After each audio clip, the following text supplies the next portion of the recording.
Shalom, Om Swastiastu, Namo Buddhaya, salam kebajikan dan salam sejahtera bagi kita semua. Halo guys, selamat datang di podcast Bincang Anak Hukum. Perkenalkan, nama saya John Dumansah Damanik. Di sini saya akan memandu podcast kali ini. Podcast bukan sembarang podcast. Podcast ini akan membahas tentang kekayaan negara yang dipisahkan pada BUMN. Kita akan mengulik satu persatu materi mengenai kekayaan negara yang dipisahkan pada BUMN tersebut. Nah, materi tersebut kita akan kulik satu persatu. Tapi saya tidak sendiri di sini. Saya ditemani oleh pemateri yang sangat luar biasa. Halo guys. Halo. Oke, mungkin untuk lebih dekat lagi nih kepada penonton, bisa dikenali nih dirinya. Saya Juladian Sasibuan. Saya Asifah. Saya Indira Nabila. Oke, berarti udah siap nih kan memberikan materi kepada penonton. Siap. Jadi di sini podcast kali ini kita akan membahas mengenai kekayaan negara dipisahkan pada BUMN. Jadi mungkin bisa dijelaskan nih untuk penonton lebih paham apa sih sebenarnya kekayaan negara itu? Kekayaan negara dapat diartikan sebagai benda berwujud maupun tidak berwujud, benda bergerak maupun tidak bergerak yang memiliki nilai yang dikuasai oleh negara. Dalam Undang-Undang Republik Indonesia Nomor 1 Tahun 2004 tentang Perbendaharaan Negara dan dalam PP Nomor 6 Tahun 2006 menimbang bahwa pengelolaan keuangan negara perlu dilaksanakan secara terbuka dan bertanggung jawab sebesar-besarnya untuk kemakmuran rakyat Indonesia yang diwujudkan dalam APBN dan APBD. Subjek kekayaan negara yang dikuasai oleh negara yaitu berupa kekayaan negara potensial, barang milik negara, dan penyertaan modal negara pada BUMN. Oke, ngomong-ngomong masalah kekayaan negara, itu tidak luput atau tidak lepas dari salah satu instansi yaitu Direktorat Jenderal Kekayaan Negara atau DJKN. Benar begitu? Ya. Benar. Mungkin bisa dijelaskan nih apa sih itu DJKN biar teman-teman di rumah pada paham gitu. Jadi DJKN itu adalah Direktorat Jenderal Kekayaan Negara yang biasa kita singkat DJKN sebagai salah satu unit eselon 1 di Kementerian Keuangan yang salah satu visinya itu sebagai pengelolaan kekayaan negara yang profesional dan akuntabel untuk sebesar-besarnya kemakmuran rakyat, yang berperan kuat terhadap pengelolaan kekayaan negara potensial sebagai bagian kekayaan negara. Jadi DJKN itu berdiri sebagai tindak lanjut atas reformasi keuangan negara tahun 2004. Penyebab DJKN didirikan itu karena melanjutkan fungsi bendahara umum negara, karena Menteri Keuangan Negara itu harus mampu mengelola barang milik negara dan harus mampu mengelola investasi pemerintah serta harus mampu mengelola hutang piutang negara. Oke, masalah kekayaan negara itu kalau saya baca itu di Indonesia khususnya ada kekayaan negara yang dipisahkan. Benar begitu? Ya, benar. Mungkin bisa dijelaskan nih mengenai pengaturan atau sebagainya masalah kekayaan negara yang dipisahkan ini. Oke, di dalam Undang-Undang Nomor 19 Tahun 2003 menjelaskan bahwa kekayaan negara yang dipisahkan adalah pemisahan kekayaan negara berdasarkan APBN untuk dijadikan penyertaan modal kepada BUMN. Dan yang selanjutnya, pembinaan dan penyertaannya tidak lagi didasarkan pada sistem APBN, namun pembinaan dan pengelolaannya didasarkan pada prinsip-prinsip perusahaan yang sehat. Oke, jadi saya semakin paham nih mengenai penjelasan dari teman-teman mengenai kekayaan negara, apa sih instansi yang mengatur kekayaan negara dan mengapa kekayaan negara itu dipisahkan. Jadi selain saya juga yakin pasti penonton di rumah yang menonton podcast kali ini yang awalnya abu-abu jadi semakin terang mengenai ini. Jadi untuk sekian kalian bisa melanjutkan kegiatan kalian. Terima kasih. Terima kasih. Nah, tidak sampai di situ saja. Kita akan mengulik lebih dalam lagi mengenai materi kekayaan negara yang dipisahkan pada BUMN ini. Namun saya tidak sendiri lagi, berbeda dengan pemateri sebelumnya, tapi tidak kalah kecenya. Halo guys. Halo. Oke, luar biasa sekali. Pasti semangat ya. Makasih. Semangat. Oke, untuk lebih akrab lagi nih dengan penonton di rumah yang menonton video kita, bisa dikenali nih dirinya. Saya Amelia Maharani. Saya Ira Karolina Putri. Saya Aleda Oke, luar biasa sekali semangatnya. Sudah siap untuk memberikan materi yang sangat luar biasa? Siap. Oke, mantap. Jadi untuk melanjutkan nih, sebelumnya kami telah membahas mengenai kekayaan negara yang dipisahkan.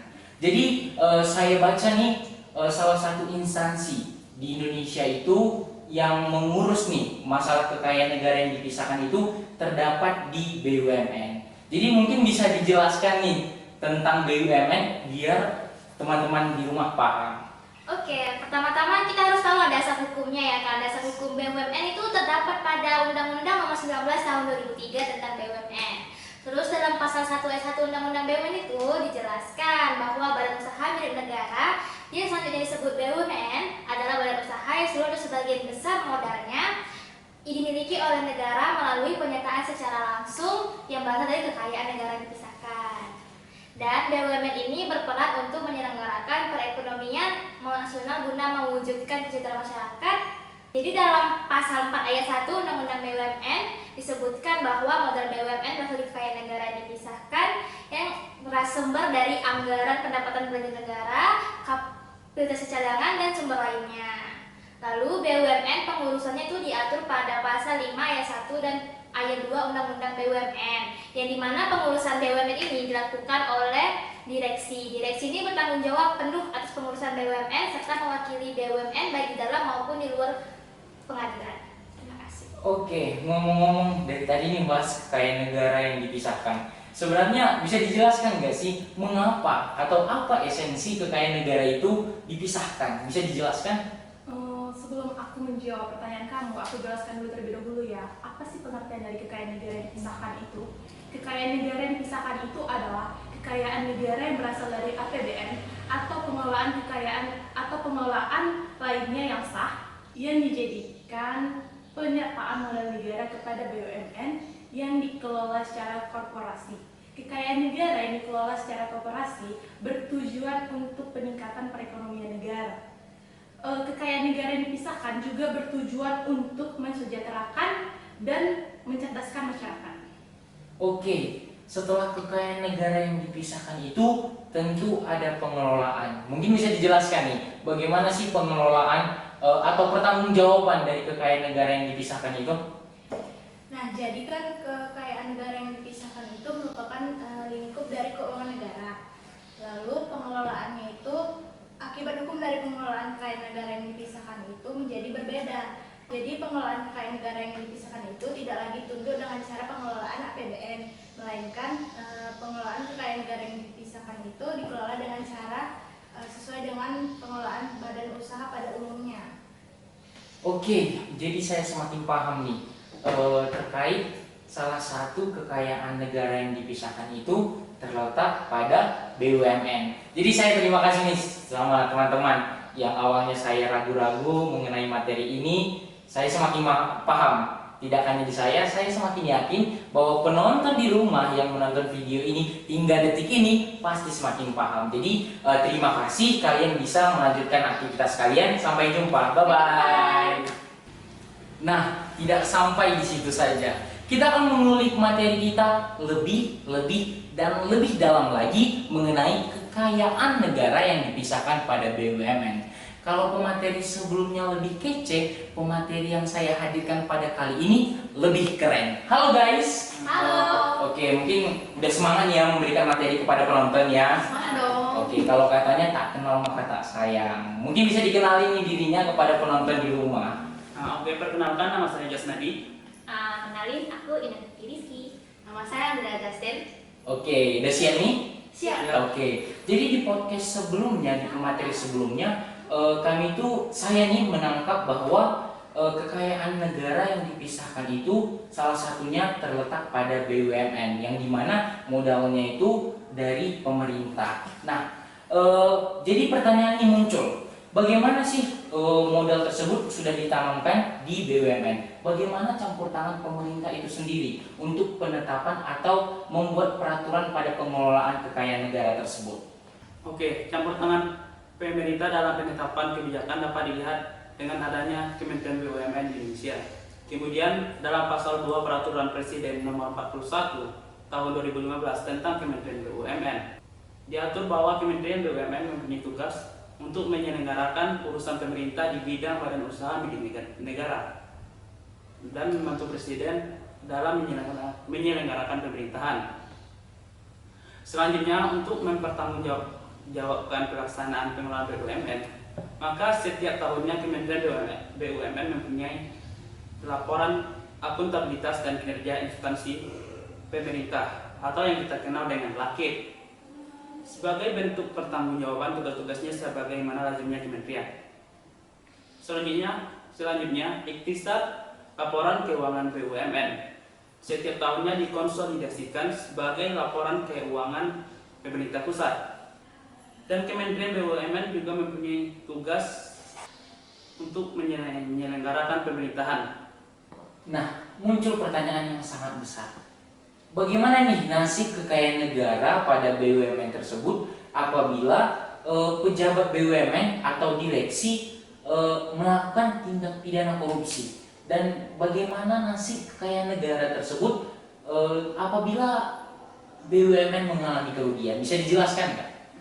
Nah, jadi gini kan John. Nah, jadi kan direksi itu sebagai organ BUMN itu kedudukannya itu sama dengan penyelenggara negara atau pejabat negara. Jadi ketika direksi tadi itu melakukan perbuatan melawan hukum yang menyebabkan kerugian dari keuangan negara, maka direksi tersebut itu bisa dituntut berdasarkan peraturan perundang-undangan yang berlaku. Karena kekayaan BUMN tadi itu diinterpretasi sebagai kekayaan negara atau keuangan negara, tapi dalam hal ini berbentuknya saham. Nah, itu sesuai dengan Undang-Undang Nomor 17 Tahun 2003, Undang-Undang Nomor 1 Tahun 2004, kemudian Undang-Undang Nomor 15 Tahun 2004, dan Undang-Undang Nomor 30 Tahun 2014. Jadi, ketika direksi melakukan perbuatan tersebut, maka direksi tersebut itu diwajibkan untuk mengembalikan kerugian tersebut gitu. Nah, itu di ranah hukum administrasi negaranya. Tapi kalau perbuatan tersebut memenuhi rumusan dari pasal 2 dan pasal 3 Undang-Undang Nomor 31 Tahun 1999 tentang tindak pidana korupsi, karena ada unsur dari secara melawan hukum mengakibatkan kerugian negara, jadi direksi tadi itu dapat dituntut berdasarkan ketentuan dari ranah hukum pidana itu. Nah, gitu kan. Dalam ranah tadi itu juga diwajibkan untuk mengembalikan kerugian negara, tapi tidak menghapus pidananya gitu. Artinya tidak menghapus sanksi bagi direksi tadi. Jadi di samping dia mengembalikan kerugian negara tadi yang disebutkan olehnya tadi kan, dia juga dikenakan sanksi pidana gitu. Nah, jadi ini ada satu kasus nih. Sebenarnya ini kasus sudah lama sih. Nah, saya ambil contohnya aja ya. Jadi di kasus ini tuh direktur utama dari PT Pelindo II yaitu Richard Yuslino atau SD Lino itu resmi diberhentikan pada 23 Desember tahun 2015 sebagai pemegang saham dari perusahaan tadi setelah KPK menetapkannya sebagai tersangka dari kasus pidana korupsi pengadaan Kuwait Container Crib atau TCC tahun 2010. Nah, kemudian kan ada pertanyaan selanjutnya kan dari saudara John kan, setelah tadi ada direksi yang melakukan perbuatan korupsi, tentunya BUMN mengalami kerugian. Nah, dalam hal ini kekayaan BUMN ini kan merupakan saham milik negara gitu. Jadi kan timbul pertanyaan nih. Jadi kalau ketika BUMN tadi itu mengalami kerugian, apakah negara juga mengalami kerugian? Nah, gitu kan. Nah, jadi menurut pendapat dari Prof. Erman Raja Guguk dalam tulisannya yang berjudul Pengertian Keuangan Negara dan Kerugian Negara, di situ dinyatakan bahwa BUMN merupakan badan hukum yang memiliki kekayaannya sendiri. Nah, jadi dengan demikian kekayaan BUMN yang persero maupun kekayaan BUMN yang perum itu sebagai badan hukum bukanlah termasuk kekayaan negara gitu. Jadi di sini Prof. Erman juga berpendapat bahwa kekayaan negara yang dipisahkan dalam BUMN secara fisik adalah berbentuk saham yang dipegang oleh negara, bukan harta kekayaan BUMN itu. Jadi jika tadi BUMN mengalami kerugian, maka negara tidak mengalami kerugian. Gitu. Oke, bagaimana nih tanggapan atas perdebatan hingga saat ini mengenai kekayaan negara yang dipisahkan? Apalagi kalau saya cari tahu dan saya baca itu ada constitutional review mengenai kekayaan negara yang dipisahkan pada BUMN ini. Benar begitu? Benar. Oke, jadi bisa diberi tanggapannya ini. Oke, jadi kan mengenai hal ini kan emang benar sih kata John, kalau banyak sekali perdebatan yang muncul. Dan hal ini itu kita dapat lihat dari pasal 1 ayat 10 UU BUMN yang menegaskan bahwa kekayaan negara yang dipisahkan adalah kekayaan negara yang berasal dari APBN untuk dijadikan penyertaan modal pada persero dan atau perum serta perseroan terbatas lainnya. Nah, jadi dalam hal ini tuh kita bisa melihat kan posisi BUMN itu adalah melakukan keuangan negara. Selain itu ada juga di UU Keuangan Negara yang menyebutkan bahwa BUMN itu merupakan bagian dari kekayaan negara. Sedangkan di dalam pasal 4 ayat 1 Undang-Undang BUMN itu menegaskan bahwa kekayaan BUMN adalah kekayaan negara yang dipisahkan. Kata dipisahkan ini berarti pemisahan kekayaan negara dari APBN untuk dijadikan penyertaan modal pada BUMN. Sehingga kekayaan negara yang dipisahkan tersebut sudah masuk ke dalam ranah hukum privat dan merupakan bagian dari keuangan negara. Nah, mengenai constitutional review ini, puncaknya itu dikeluarkan oleh putusan MK nomor 48 garing PUU garis 11 garing 2013 dan putusan MK nomor 62 garing PUU garis 11 garing 2013 yang memutuskan bahwa permohonan constitutional review terhadap pasal 2 huruf G dan huruf I Undang-Undang Nomor 17 Tahun 2003 tentang Keuangan Negara terhadap pasal 23 Undang-Undang Dasar Negara Republik Indonesia itu ditolak sepenuhnya, sehingga ditegaskan bahwa pada hakikatnya BUMN itu merupakan kepanjangan tangan negara dalam melaksanakan fungsi negara untuk mencapai tujuan negara, sehingga pemisahan kekayaan negara tersebut tidak beralih menjadi kekayaan BUMN dan terlepas dari kekayaan negara. Akibatnya tidak terjadi transformasi. Oke, jadi saya semakin paham. Kesimpulan yang saya ambil bahwa BUMN itu adalah perpanjangan tangan dari pemerintah. Jadi pemerintah tidak melepas tangan begitu saja. Meskipun modal sudah diberi, tapi tetap ada campur tangan pemerintah, benar begitu ya. Dan terkait pengaturan-pengaturan, meskipun dikasih modal, tidak dibiarkan, tetap ada pengaturan agar tidak terjadi penyelewengan seperti korupsi, tetap ada batasan aturannya ya. Oke, terima kasih kawan-kawan, saya semakin mengerti, semakin paham mengenai kekayaan negara yang dipisahkan pada BUMN ini. Saya yakin juga kawan di rumah yang menonton video ini, podcast ini hingga detik ini pasti semakin paham. Jadi terima kasih atas penjelasannya yang sangat luar biasa. Sampai jumpa, kalian bisa melanjutkan aktivitas kalian. Bye-bye. Bye, terima kasih. Oke, bagaimana teman-teman atas penjelasan dari pemateri yang sangat luar biasa, sangat kece dan sangat wah sekali. Saya yakin teman-teman di rumah yang menonton hingga detik ini hingga habis, saya yakin pasti semuanya semakin paham bagaimana kekayaan negara yang dipisahkan pada BUMN, apa itu BUMN, mengapa sih, apa esensi kekayaan negara itu dipisahkan di BUMN, dan bagaimana tupoksi dari BUMN sebagai perpanjang tangan dari pemerintah. Saya yakin 100% jika teman-teman mendengarkan secara jelas dan tidak men-skip video ini, pasti akan paham. Oke, cukup sekian pada podcast Bincang Anak Hukum. Terima kasih kepada teman-teman yang menonton video ini hingga detik ini. Jadi, saya John mengucapkan undur diri, menyuci pakaian di rumah asik. Cukup sekian dan terima kasih. Bye-bye.